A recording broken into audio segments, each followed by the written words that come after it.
کہا جاتا ہے کہ کسی علاقے میں قحط سالی پیدا ہو گئی۔ اس قحط سالی کی لپٹ میں نہ صرف انسان بلکہ چرند و پرند سب کا شکار ہو گئے۔ مویشی مالکان بے حد پریشان تھے۔ اس دوران ایک مسجد کے مولوی نے جمعے کے خطبے میں نہایت یقین کے ساتھ یہ بات بتائی کہ اللہ کا نام لے کر یعنی بسم اللہ پڑھ کر دریا کو حکم دیا تو وہ بھی نافرمانی نہیں کرتا۔ خطبہ سننے والوں میں ایک چراوا بھی موجود تھا۔ مولوی کی یہ بات اس کے دل میں اتر گئی اور اس بات پر اس کا یقین کامل ہو گیا۔ اس نے واپس آ کر اپنی بکریاں کھولیں اور سیدھا دریا پر چلا گیا۔ اونچی آواز سے بسم اللہ الرحمن الرحیم پڑھا اور دریا کو کہا وہ اپنی بکریاں چرانے کے لیے دوسرے پار جانا چاہتا تھا اور اس سے کہا کہ مجھے اپنے اوپر سے گزرنے دو۔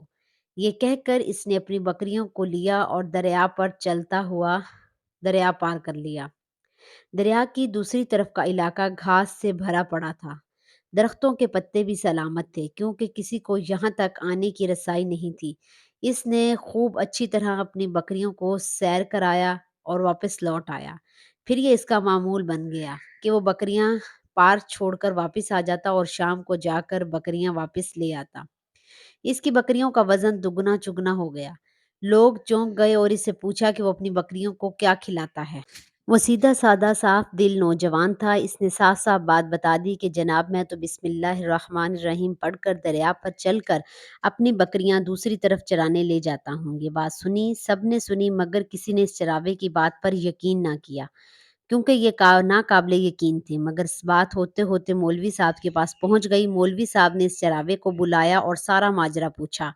اس چراوے نے مولوی صاحب کو ہی حوالہ بنا لیا کہ مولوی صاحب میں تو آپ کا شکریہ ادا کرنے والا تھا۔ آپ نے جمعے کے خطبے میں جو نسخہ بتایا تھا کہ بسم اللہ کہہ کر دریا کو بھی حکم دو تو وہ بھی انکار نہیں کرتا، تو میں بس آپ کے اس نسخے پر ہی عمل کر رہا ہوں۔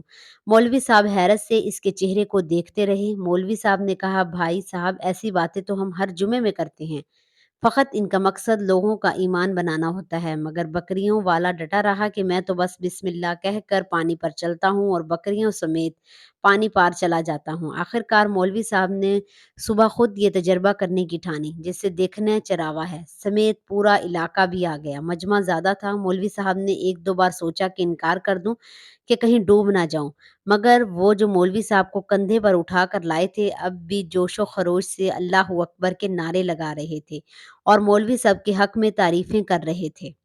آخرکار مولوی صاحب نے اپنے ڈر کو دور کرنے کے لیے ایک رسہ منگوایا۔ پہلے اسے ایک درخت کے ساتھ باندھا، پھر اپنی کمر کے ساتھ باندھا، پھر ڈرتے ڈرتے ڈھیلا ڈھیلا بسم اللہ پڑھا اور دریا پر چلنا شروع کیا، مگر پہلا پاؤں ہی رکھتے ہی پانی میں گر گیا۔ مولوی صاحب ڈبکیاں کھانے لگے اور پانی کے بہاؤ میں بہنا شروع ہو گئے۔ لوگوں نے کھینچ کھینچ کر باہر نکالا۔ مولوی صاحب نے اس حرکت سے چراوا پریشان کر دیا کہ مولوی صاحب کی بسم اللہ کو یہ کیا ہو گیا، کیونکہ اس کا یہ روز کا معمول تھا۔